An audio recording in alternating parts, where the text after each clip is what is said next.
안녕하십니까. 황태순 TV의 황태순입니다. 2021년 3월 28일 일요일 오후입니다.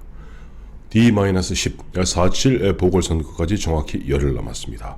열흘 남는데 늘 선거 그랬습니다만은 선거 막판에 어떠한 돌발 변수, 어떠한 악재가 터질지 모릅니다.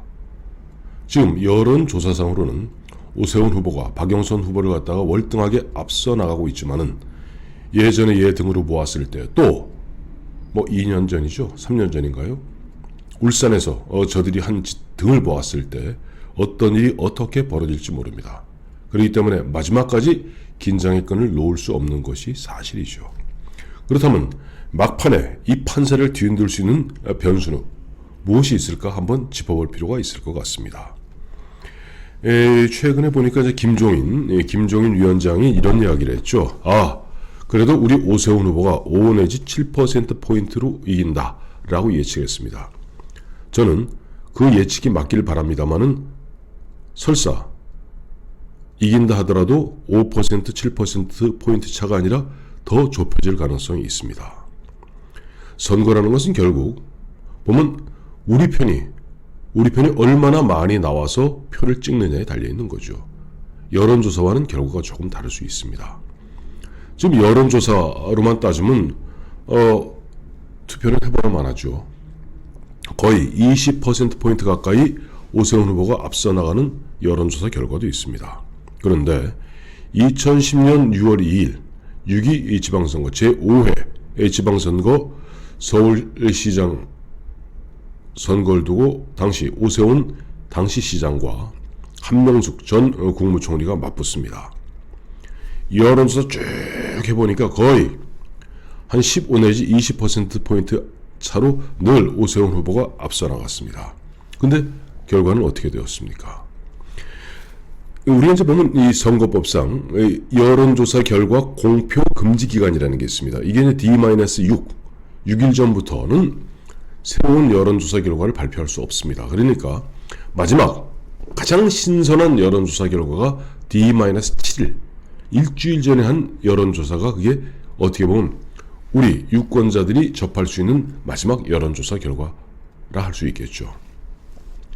그다음 6월 2일 지방선거 앞두고 5월 26일 발표한 여론조사 결과는 오세훈이 48.9, 그 다음에 한명숙이 31.15, 투표를 일주일 앞둔 상태에서 오세훈 후보가 한명숙 후보를 17.7%포인트 차로 월등하게 앞서 나갔습니다. 그러나 6월 2일 막상 투표했습니다. 그때 투표율이 53.9%입니다. 이번엔 투표율이 그보다 더 낮을 겁니다. 그때는 정시 지방선거였고 이번엔 보궐선거니까 투표율이 더 낮겠죠. 그때 뚜껑을 열어보니 오세훈이 47.43, 한명숙이 46.83으로 오세훈이 한명숙을 0.6%포인트 차로 가까스로 이겼습니다. 6월 3일 오전 8시 반이 되어서 그나마 막판에 뚜껑을 열었던 강남에서 겨우 앞서 나감으로써 0.6%포인트 차로 이겼던 겁니다. 이런 건 뭐니까 샤이 진보가 숨어 있었던 거죠. 지금도 샤이 진보가 숨어 있습니다. 정말 숨어 있습니다. 왜? 2010년에는 아직 이명박 정부 노무현 전 대통령 그 전해에 돌아갔습니다마는 아직까지 자신감이 없었던 진보들이 여론조사에는 적극 응하지 않다가 막판에 왜? 투표는 완벽하게 익명성이 보장되거든요. 막판에 튀어나온 겁니다. 지금도 마찬가지죠.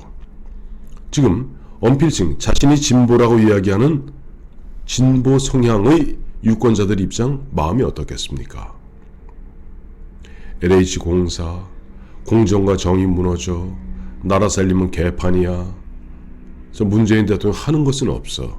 거기다 아스트라제네카 터지는 일마다 그야말로 흔한 이야기로 면구스럽고 민망스럽고 좀스러운 일만 터지지 않습니까? 이런 가운데 여론조사에 흔쾌히 응할 리가 만무하죠. 이 사람들이 투표장으로 나옵니다. 그게 무섭습니다. 근데 이 사람들이 이른바 샤이 진보가 투표장으로 튀어나올 수 있도록 무언가 집권 여당 쪽에서는 작업을 할 겁니다. 그 작업. 저는 그 작업 시점이 4월 2일, 4월 3일 사전투표 기일에 문재인 대통령이 4월 2일 날 사전투표 할 겁니다. 그리고 뭔가 메시지를 낼 겁니다. 문재인 대통령은 자기의 평생 지인인 송철호 변호사가 빠지다는 것이 진짜 소원이다 라고 해서 무슨 짓인들 다 해서 당시 월등하게 앞서 나가던 김기현 당시 시장을 갖다가 결국 낙마시키고 송철호 씨를 갖다가 울산시장으로 붙였던 그런 사람들입니다. 또 자신들이 진보라고 이야기하는 좌파들의 특성이 하나 있습니다. 기억해 보시면 19년 전입니다. 18년 전이군요. 17년 전이군요. 2004년 총선 앞두고 당시 노무현 대통령은 뭐 했습니까? 중앙선거관리위원회에서 대통령이 그와 같은 이야기 하시면 안 된다 라고 이야기했음에도 불구하고 계속 거듭하여 열린우리당이 이겼으면 좋겠다. 열린우리당 후보가 많이 당선되었으면 좋겠다. 결국 그것 때문에 그와 같은 투표 동료 때문에 탄핵 소추되지 않았습니까? 현직 대통령이 탄핵 소추의 위험을 무릅쓰고라도 선거에서 이기기 위해서는 무슨 짓인들 하고야만은 바로 그들입니다. 문재인 대통령 기억하시겠습니다만은 지난달이던가요? 이번 달이군요. 그때 가덕도 신공항 그 특별법 만드는 그 문제 놓고 그야말로 전 국민의 눈길이 부산으로 쏠렸을 때 1년 만에 홍남기 부총리를 비롯한 행정 강료들 그 다음에 당의 핵심 당직자들 우르르 끌고 가덕도 부산 내려갔습니다. 그리고 저 멀리 가덕도를 바라보면서 뭐라고 그랬습니까? 그리고 그 다음날 가덕도 신공항 특별법이 통과되었을 때 뭐라고 얘기했습니까? 가슴이 뛴다고 얘기했습니다. 그와 같이 물론 그것 때문에 이제 중앙선거관리위원회에 고발됐습니다만 또 중앙선거관리위원회 뭐 가자는 개편이죠. 문제 없다고 얘기 나왔습니다. 그와 같이 문재인 대통령 거의 노골적으로 그야말로 뭐 안면 몰수하고 선거에 개입하는 문재인 대통령 또 언필칭 진보라고 스스로를 규정하고 있는 좌파들의 행태입니다. 이번에 4월 2일, 4월 3일 사전투표기일에 문재인 대통령은 뭔가 강력한 메시지를 낼 겁니다. 그것이 뭐 가슴이 뛴다라고 이야기할지 아니면 과거 노무현 대통령 때와 같이 이번에 서울시장 선거에서 우리가 이겨야만 정권 재창출이 가능하다 하는 이야기를 어떤 형태로든지 둘이 뭉수리하게 이야기할 겁니다. 그렇게 함으로써 샤이 진보들 지금 흔한 이야기로 쪽팔려서 저 여론조사 전화 오면 전화기 끊는 그 사람들로 하여금 열심히 투표장으로 나오도록 견인하고 유도해낼 겁니다. 이것이 저는 첫 번째 변수라고 생각합니다. 통상 선거에서 그런 게 있어요. 선거에서 보면 72시간의 법칙이라는 게 있습니다. 무슨 일이든지 이 투표일 한 72시간, 한 사흘 전에 무슨 일을 벌이게 되면은 상대방이 그것을 방어할 시간적 여유가 없습니다. 그냥 무너지고 마는 것이죠. 마침 보니까 4월 7일 정시 이 투표일 앞두고 4월 2일, 4월 3일 그러니까 닷새 나흘 전에 그와 같은 일을 벌이고 또 거기에 따라서 뭔가 강력한 메시지를 낸다면은 진보 좌파들 대거 투표장으로 몰려나와서 박영선 당선을 위해서 표를 찍을 가능성이 굉장히 농후하다고 봅니다. 그러니 이런 부분에 대한 우선 경계가 필요하죠. 두 번째는 저는 윤석열 전 총장의 변수라고 생각합니다. 최근에 윤석열 전 총장 세간에 관심이 많다 보니까 윤석열 전 총장이 김영석 101세 김영석 연세대 명예교수를 만나서 뭐 공정과 정의를 이야기하고 또 며칠 지나서는 이종찬 전 국정원장을 그 자기 이철우 연세대 법학전문대학원 교수 즉 이종찬 씨 아들이죠. 만나서 뭔가 이 사람은 충분히 할 만한 자격이 있는 사람이야 라는 식으로 나름 윤석열 전 총장의 메시지를 갖다가 아직은 간접적으로 전하고 있습니다만은 최근에 나무는 가만히 있으려 하는데 바람이 가만두지 않는 것 같습니다. 윤석열 전 총장에게 음으로 양으로 뭔가 이번 4.7 보궐선거에 메시지를 내야 되는 것 아니냐. 당신이 메시지를 내어서 공정과 정의를 이야기하던, 정의와 상식을 이야기하던 뭔가 메시지를 내어서 오세훈 또 박형준 이 두 후보의 당선에 기여해야지 당신도 흔한 이야기로 4.7 보궐선거 이후에 나름 말할 수 있는 발언권을 갖게 되는 거 아니냐. 역할론을 갖다 계속 강요하고 있는 것 같습니다. 그런 가운데 김종인 위원장 보니까 지금 또 슬슬 윤석열 전 총장 중심으로 뭔가 또 일을 도모하고 있는 것 같습니다. 윤여준 씨와 함께 윤석열 4.7 보궐선거 끝나자마자 윤석열 씨를 갖다가 중심으로 제3지대에서 뭔가 정치 세력화를 갖다가 꾀할 것이다 하는 그런 믿거나 말거나 하는 그런 보도들이 연일 떠오르고 있습니다. 김종인 위원장 윤석열 전 총장을 향해서 별의 순간을 잡았다. 그러니 옆에 이제는 많은 사람들이 흔한 얘기든 파리들이 정치판 파리들이 많이 꿰일 텐데 그거 다 정리하고 가로 열고 나 같은 사람 말만 믿으면 너는 대통령이 될 수 있어 가로 닫고 이렇게 얘기하는 것 같아요.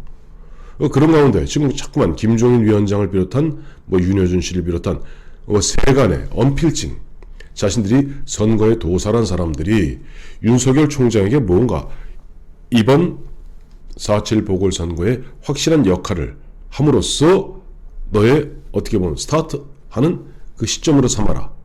자, 윤석열 전 총장이 구체적으로 오세훈 또 박형준 후보의 당선을 위해서 무슨 메시지를 낸다고 치십시다. 득이 될까요? 독이 될까요? 저는 득보다는 독이 된다고 봅니다. 윤석열 전 총장 입장에서 무슨 메시지를 냈을 경우 지금 안 그래도 샤이 진보란 사람들 지금 고개 움츠리고 그러나 문재인을 좋아하는 사람들 입장에서는 절대적 위기감에 빠지게 되죠. 이거 이제 윤석열까지 칼 두고 나와서 이제는 우리 문재인 대통령 갖다가